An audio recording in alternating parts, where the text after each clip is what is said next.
আসসালামু আলাইকুম everyone, welcome to my channel. এতদিন তো পাহাড় দেখলেন, চলুন তাহলে আজ আপনাদেরকে নিয়ে শ্রীলঙ্কার famous beach town Mirissa and কলে নিয়ে যাই।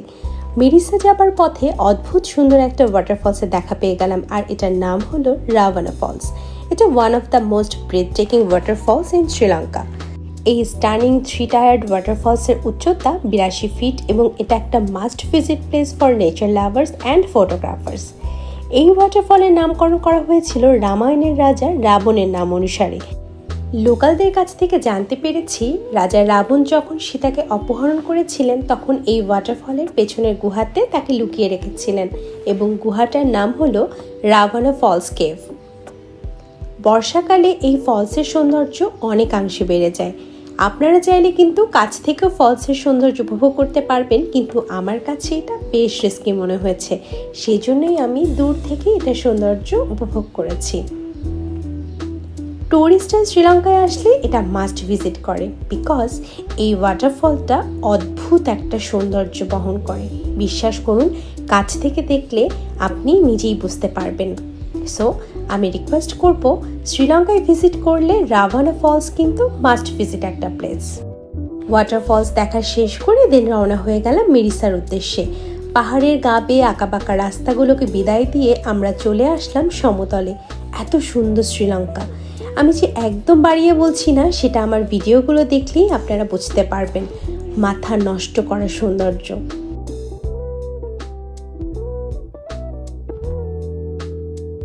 আর অদ্ভুত সুন্দর একটা হাইওয়ে ধরে আমরা এগিয়ে যাচ্ছি মিরিসার দিকে।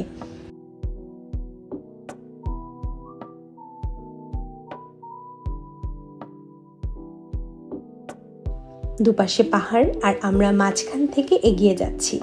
3 ঘন্টার মতো সময় লেগেছে আমাদের মিরিসা আসতে, আর এখানে আসতেই সমুদ্রের দেখা পেয়ে গেলাম।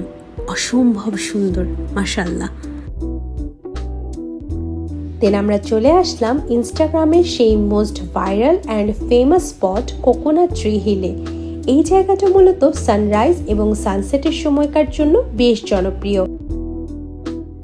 ইন্ডিয়ান ওশানের উত্তাল ঢেউ যখন পাথরের গায়ে আছড়ে পড়ে, অদ্ভুত এক সৌন্দর্য ফুটে ওঠে। চারপাশে লম্বা কোকোনাট ট্রিগুলো পাহাড়ের চূড়াটাকে আগলে রেখেছে, সেজন্য এর নাম কোকোনাট ট্রি হিল। পায়ের নিচে রেডিশ ব্রাউন মাটি, চারপাশে কোকোনাট ট্রি আর সামনে ইন্ডিয়ান ওশান। মাশাআল্লাহ, এত সুন্দর ভিউ, সুবহানাল্লাহ। মিরিসা বিচ থেকে কিন্তু খুব কাছেই স্পট। আর তাছাড়া আপনারা 9 থেকে 10 দিনের জন্য যদি শ্রীলঙ্কা আসেন, তাহলে কিন্তু এক রাত মিরিসা স্টে করতে পারেন। এবং মিরিসাতে আরও অনেক ফেমাস স্পট আছে, যেমন secret beach, jungle beach, parrot rock. এই জায়গাগুলোও কিন্তু ভিজিট করতে পারেন। আমাদের যেহেতু মিরিসাতে থাকার কোনো প্ল্যান ছিল না, সো আমরা গলের উদ্দেশ্যে রওনা হয়ে গেলাম। চলে এসেছি আমরা আমাদের গলের resort Jetwing lighthouse resort and spa. Jetwing এর মোস্ট আকর্ষণীয় যে স্পটটা হলো, সেটা হলো এই আইকনিক স্টেয়ারকেস, এবং এটা ডিজাইন করেছেন সিলেনিজ আর্কিটেক্ট লেকি সেনানায়কে। এটা মূলত ব্যাটল অফ রান্দানিওয়ালার হিস্টোরি ক্যারি করে, যেটা সিনহালিজ অ্যান্ড পর্তুগিজদের মধ্যে হয়েছিল। 1961 সালে সেনানায়কে ব্রোঞ্জ এবং কপার দিয়ে এটা নির্মাণ করেছিলেন। এটা হলো হোটেল লবি এরিয়া থেকে ভিউ। সুবহানাল্লাহ, এত সুন্দর সমুদ্র। গিয়ে বসতে লোটাস দিয়ে ওয়েলকাম করলো এবং তার কিছুক্ষণ পরই হট ওয়েট টাওয়েল প্রোভাইড করলো। ওদের সার্ভিস লেভেলটা খুবই প্রিমিয়াম, আমার তো অনেক ভালো লাগছিল। ওয়েলকাম ড্রিঙ্ক হিসেবে সার্ভ করলো fresh fruit juice. They had lot of options, you can choose one. আমি পছন্দ করেছিলাম mixed fruit juice and it was really good. সব কিছু মিলিয়ে তার রিসোর্ট ওয়াজ রিয়েলি বিউটিফুল। দেখতেই পাচ্ছেন এত সুন্দর সমুদ্র ভিউ আমাদের হোটেল থেকে, মাশাআল্লাহ। আই এম শিওর যে এই হোটেলে আসলে আপনার কিন্তু একদমই যেতে ইচ্ছা করবে না, এটার ভিউটা এতটাই সুন্দর ছিল। যাই হোক, চেক ইন প্রসিডিউর কমপ্লিট করে আমরা এখন চলে যাচ্ছি আমাদের রুমের দিকে। I was super excited to see our room. সম্পূর্ণ রিসোর্টটা কিন্তু পাহাড় কেটে বানানো হয়েছে, সেজন্য বিভিন্ন জায়গায় কিন্তু আপনি এখনও খণ্ড খণ্ড পাহাড় দেখতে পাবেন। এটা হলো সুইমিং পুল এরিয়া, যেখানে আপনি অথবা আপনার বেবি আসলে এখানে এনজয় করতে পারবেন এবং এই প্লেসটা থেকে সানসেট এনজয় করতে পারবেন। চলুন তাহলে আমি আপনাদেরকে আমাদের রুম ট্যুরটা দিই। ঢুকতেই হাতের বাম পাশে ছিল ওয়াশরুম এবং এটা হলো আমাদের রুম। রুমটা কিন্তু বেশ বড় ছিল। চলুন এবার তাহলে আমি আপনাদেরকে এই রুমের মোস্ট আকর্ষণ যেটা ব্যালকনি সেখানে নিয়ে যাই। এই হলো সেই ব্যালকনি। সামনে ছিল সুইমিং পুল, দেন সমুদ্র। ব্যালকনিটাতে কিন্তু বসার প্লেসও ছিল। সবকিছু মিলিয়ে রুমটা অনেক সুন্দর।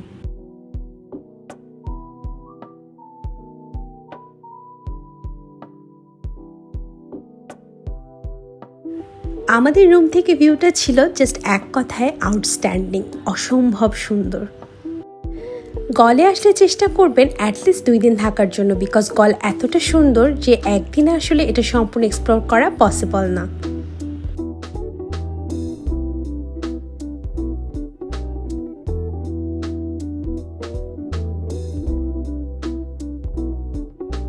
দেন একটু রেস্ট নিয়ে আমরা চলে গেলাম ওদের পার্সোনাল সি বিচ এরিয়াটা ভিজিট করতে।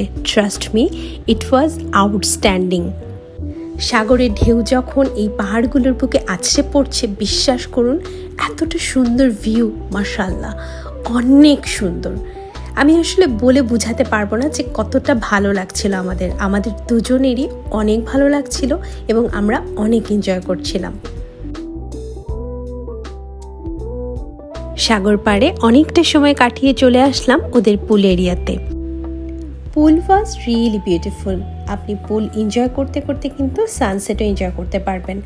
সো পুলে যাওয়ার পর আমরা অর্ডার করেছিলাম একটা মকটেল এবং কিং কোকোনাট।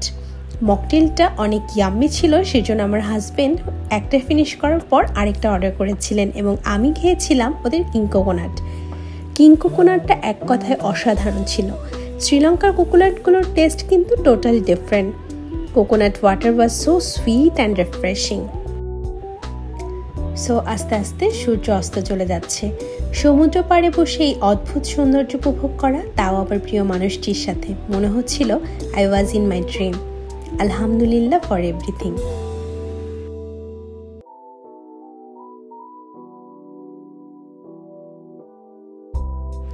দুজন মিলে সানসেট এনজয় করার পর রুমে চলে গেলাম এবং রুমে গিয়ে রেডি হয়ে আমরা এখন চলে যাচ্ছি উনাওয়াটুনাতে ডিনারের জন্য।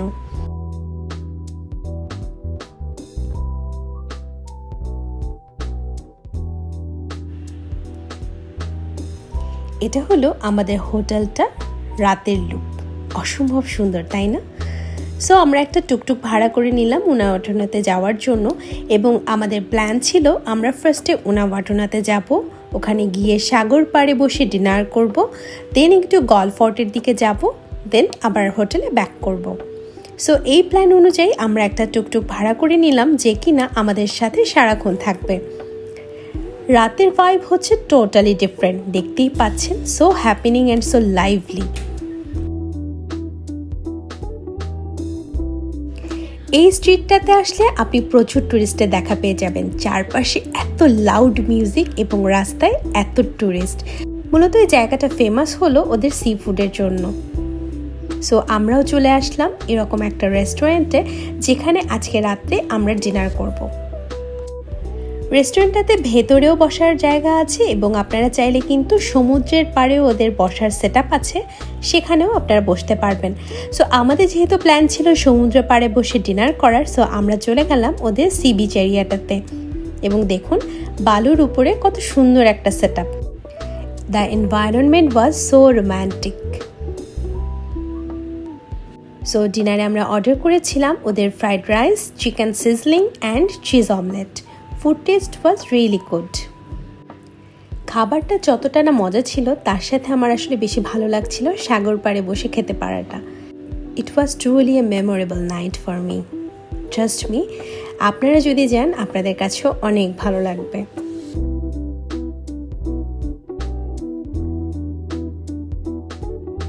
সো ডিনার শেষ করে আমরা রওনা হয়ে গেলাম গল্ফ ফোর্টের উদ্দেশ্যে। রাতে শ্রীলঙ্কা অনেক সুন্দর, যেটা আমি অলরেডি আপনাদের সাথে আমার কলম্বোর ভিডিওতে শেয়ার করেছি এবং এই হলো গল্ফ ফোর্ট এরিয়াটা, যেখানে আমরা ইনশাল্লাহ আগামীকাল সকালবেলায় আসব। গল্ফ ফোর্ট এরিয়াতে যাওয়ার পথে দেখা পেয়ে গেলাম শ্রীলঙ্কান কালচারাল ডান্সের। আপনারা কিন্তু চাইলে ক্যান্ডিতে যখন যাবেন আপনারা সেখানেও কিন্তু কালচারাল ডান্স উপভোগ করতে পারবেন।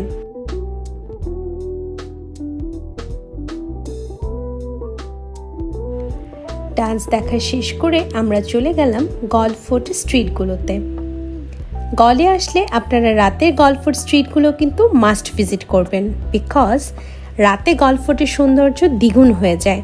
প্রত্যেকটা স্ট্রিটের warm cozy lightening romantic atmosphere create করে। সেঞ্চুরিজ ওল্ড টাচ এবং পর্তুগিজ আর্কিটেকচার ইভিনিং স্টলের জন্য একদম পারফেক্ট।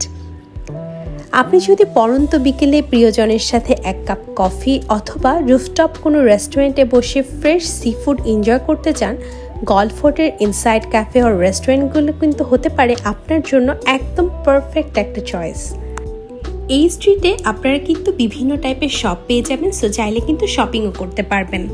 স্ট্রিট এক্সপ্লোর করতে গিয়ে একটা কিউট জেলাটো শপ দেখে দুজনেই নেমে পড়লাম টুকটুক থেকে, এবং এটার নাম ছিল পেডলার সিন জেলাটো। বেশ ভালোই ভিড় ছিল সেখানে। আপনি কিন্তু টেস্ট করে দেন অর্ডার করতে পারবেন। উনি আমাকে ওনাদের প্যাশন ফ্লেভারটা ট্রাই করতে বলেছিল as they newly launched it, but আমার কাছে একটু সাওয়ার লেগেছে, সেজন্য আমি butter scotch with chocolate and আমার হাজব্যান্ড হ্যাজেলনাট ফ্লেভারটা ট্রাই করেছিলাম, and it was really good.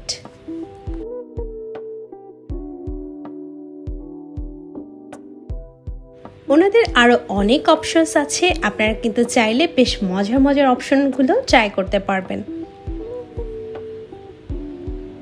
এটা খেতে অনেক ইয়াম্মি ছিল। একবার চিন্তা করুন তো, এত সুন্দর একটা স্ট্রিটে কোজি অ্যান্ড রোম্যান্টিক অ্যাটমসফিয়ারে বসে আপনি ইটালিয়ান জেলাটো এনজয় করছেন। আমার কাছে তো অনেক মজা লাগছিল, এবং trust me the day was really good, আলহামদুলিল্লাহ।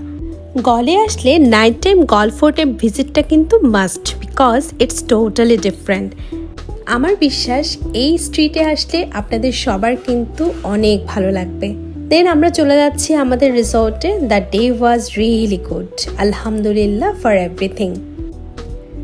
নেক্সট ভিডিওতে ইনশাল্লাহ আমি আপনাদেরকে ইউনেস্কো হেরিটেজ গল্ফ ফোর্টে নিয়ে যাব, এবং আশা করছি আমার ভিডিওগুলো আপনাদের অনেক ভালো লাগবে।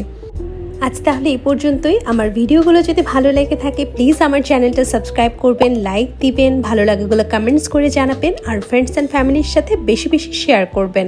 দেখা হচ্ছে নেক্সট ভিডিওতে। ততদিন পর্যন্ত আল্লাহ হাফেজ।